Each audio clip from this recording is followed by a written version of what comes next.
সালাম বাবা বলেছে ওই তিনটা জিনিসের মধ্যে এক নাম্বার হলো বাবা তোমার কামাই করা ক্রয় করা সম্পদ ধন।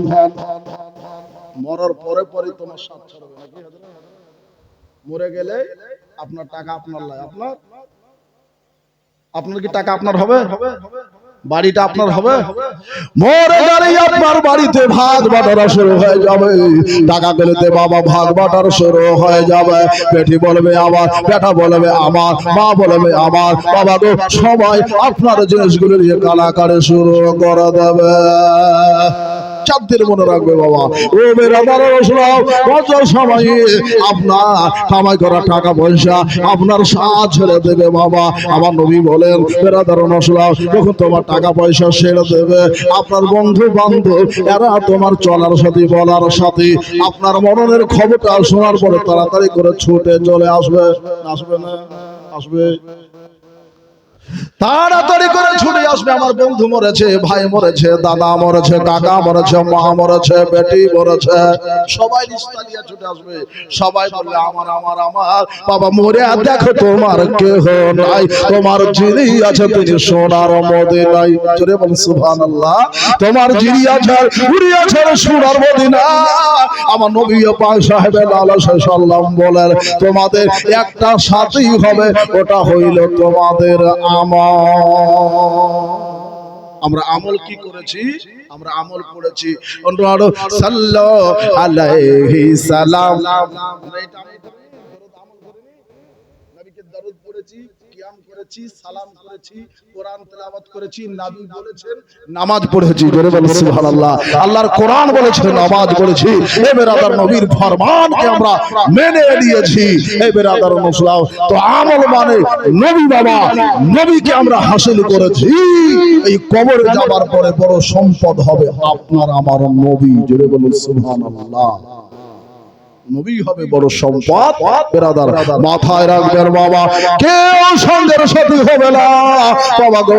এই তিনটি আমলের বাবা দুইটা আমল দুনিয়ায় থেকে যাবে, একটি আমল আপনার সাথে যাবে, আপনার কারবার আপনার সাথে যাবে না, আপনার ধন সম্পদ সাথে যাবে না, বেটা বেটির সাথে যাবে না। আপনি যে আমলখানা করবেন ওটা আপনার সাথে যাবে। দিনের বেলায় পারলে রাতে দিনে 24 ঘন্টাতে 100 200 300 করে 1000 দরুদ পড়ে আপনি দিনে রাতে রাখতে পারেন। এই আমলটা যে সারা জীবন করবে এই আমলের বরকতে হয়তো নবীর দয়া হবে। জোরে বলুন সুবহানাল্লাহ। সুবহানাল্লাহ। আপনি স্টার্ট করুন, কি করেন? শুরু করেন। শুরু করলে শেষ হবে। কি হবে?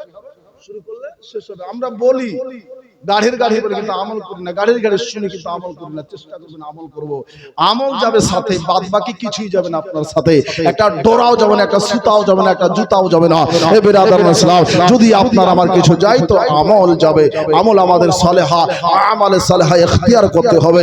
বিরাদা ইন্নামা আমালু বিন্নিয়াত। নিয়াতের উপর যদি আপনি আমল করেন হে বিরাদার নিশ্চয় আপনার নিয়াত আল্লাহর দরবারে পূর্ণ হবে। আসুন বিরাদার আমার নবী পাক সাহেবে লাউলা সাল্লাল্লাহু তাআলা আলাইহি ওয়াসাল্লামের আব্বাজান তিনার ইন্তেকাল হয়ে গিয়েছে। হযরত হারিস এক পা দুপা করে ওই যে যেখানে রেখেছিলেন ওখানে গেলেন। যাবার পরে জিজ্ঞেস করলেন এই বাড়িতে আমার ভাই ছিল, ভাইটা কই গো? বলে এই বাড়িতে তোমার ভাই ছিল। বলে জি। যদি তোমার একটা ভাই হয় এটা সত্য খবর আপনারা বলে শোনেন, আপনার ওই ভাইটা আর দুনিয়াতে বেঁচে না। আপনার ওই ভাইটাকে এই সামনেটাতে একটা জায়গা আছে মাকামে আবু, ওই মাকামে আবুয়াতে তাকে দাফন করে দেওয়া হয়েছে। বেরাদার মুসলিম মজ্জা ওই মাকামে আবুয়ার দিকে বাবা উনাকে বাবা নিয়ে যাওয়া হলো। হযরত হারিস রাদিয়াল্লাহু তাআলা আনহু বাবা ভাইয়ের কবরটাকে জিয়ারত করে চোখের দুফোঁটা পানি ফেলে দিয়া কাঁদে কেঁদে বলে আব্দুল্লাহ, ও আব্দুল্লাহ তুই তো ভাই দুনিয়া থেকে চলে গেছিস ভাইয়া, এবার আমি হারে আর মদিনা আর মক্কা মনে হয় যেতে পারবো না, আমাকেও কেন তোর সঙ্গে ডেকে নেনে না? আমি আপনাকে মুক্তি করে দেখাইব, আমার বাবাকে আব্দুল মুত্তালিবকে আমি মুক্তি করে দেখাইব। আমার বাবা যেটা ভেবেছিল রে ওটাই তো ঘটে গেছে আব্দুল্লাহ। ও আব্দুল্লাহ বল ভাই একটু কথা বল, একটু উত্তর দে।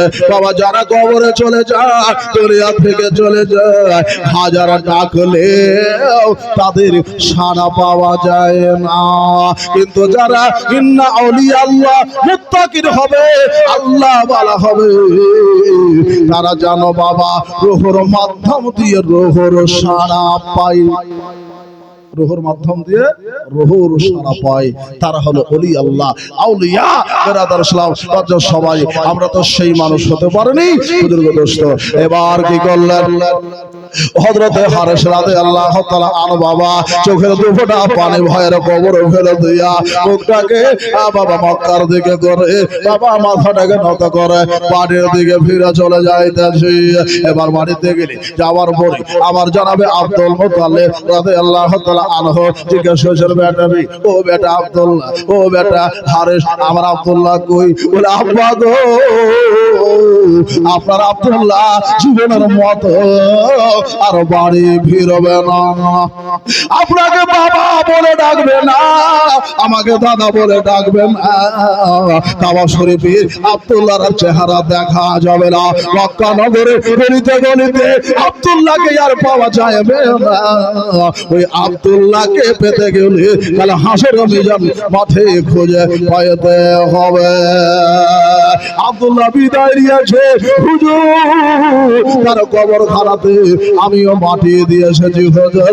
আমার ভাই আব্দুল্লাহ চিরতরের মধ্যে কবরে শুইয়া গিয়েছে।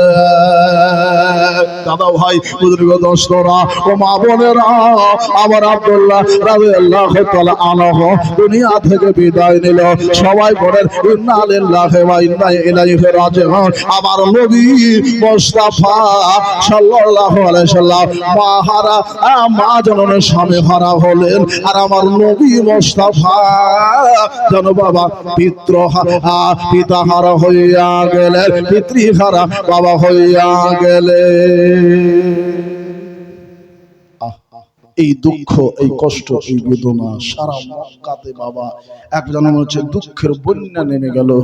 আব্দুল্লাহকে বাবা মানুষ এত ভালোবাসতো, এত ভালোবাসতো, সারা মক্কাবাসী বাবা আব্দুল্লাহর জন্য আপনার পস্তাতে আরম্ভ করলো। আহারে এত সুন্দর মানুষটা দুনিয়া থেকে চলে গেল, আর আব্দুল্লাহ আসবে না। তবে আব্দুল্লাহর জিকির থাকবে বাবা। ওই যে বলেছিলাম নবী মুস্তাফা মায়ের গর্ভে আছে, জোরে বলেন সুবহানাল্লাহ। আল্লাহ আল্লাহ নবীজি 6টা মাস বাবা চলতেছে। বেরাদার মুসলাম মজ্জা সবাই নবীর দোস্তরা একটা রয়াতে একটা কিতাবে বাবা এসেছে আল্লাহর নবী নিজের বাবার ইন্তেকালের খবর শুনে মায়ের পেট থেকে গিয়েছে, জোরে বলেন সুবহানাল্লাহ। মায়ের পেট থেকে চলে গিয়েছিলেন। বেরাদার মুসলিম গাউসে পাক রাদিয়াল্লাহু তাআলা আনহু মায়েকে বাঁচাবার জন্য, মা জননীকে বাঁচাবার জন্য বাঘের রূপ ধারণ করেছে, জোরে বলেন সুবহানাল্লাহ। এ ছিলেন আমার পীর সাহেবের কারামত, এটা ছিল আমার নবীর মুজিজা, জোরে বলেন সুবহানাল্লাহ। তো যাই হোক বেরাদার, মা আমেনা রাদিয়াল্লাহু তাআলা আনহার ঘরে বাবা শোকের বন্যা চলে আসলো। মা আমেনার চোখ দিয়ে টস টস করে পানি ঝরলো। কয়েকটা দিন কেটে গেল, কয়েকটা মাস কেটে গেল। ধীরে ধীরে ধীরে ধীরে ধীরে ধীরে যেন বাবা আবার স্বাভাবিক হতে আরম্ভ করলো। আসুন বাবা আমার নবী আসবে। নবী আসতে বাবা 55 দিন বাকি আছে। কয়দিন? 55 দিন। সূরা ফিলের মধ্যে ঘটনাটা আপনাদের ইয়াদ করা আছে এবং হাদিসের মধ্যে একবারে বুখারী শরীফের হাদিস আছে। বেরাদার মুসলিম তিনি লিখেছেন, বুখারী শরীফের সারার মধ্যে বাবা হাদিসটা নকল করা হয়েছে। জানাব আব্দুল মুত্তালিব রাদিয়াল্লাহু তাআলা মক্কার সরদার ছিলেন বাবা। কাবা শরীফে বাবা ঝাড়ু দিতেন, বাতি দিতেন।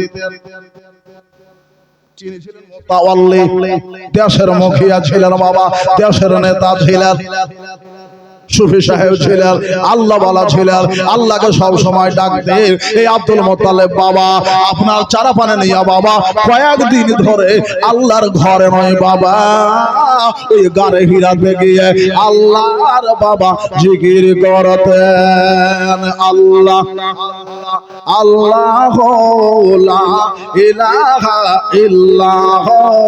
আল্লাহ একটু জিকির করেন। কালবের পরিষ্কার হবে জিকিরে। আল্লাহ আল্লাহ আল্লাহ লা ইলাহা ইল্লাল্লাহ আল্লাহ আল্লাহ লা ইলাহা ইল্লাল্লাহ আল্লাহ আল্লাহ আল্লাহ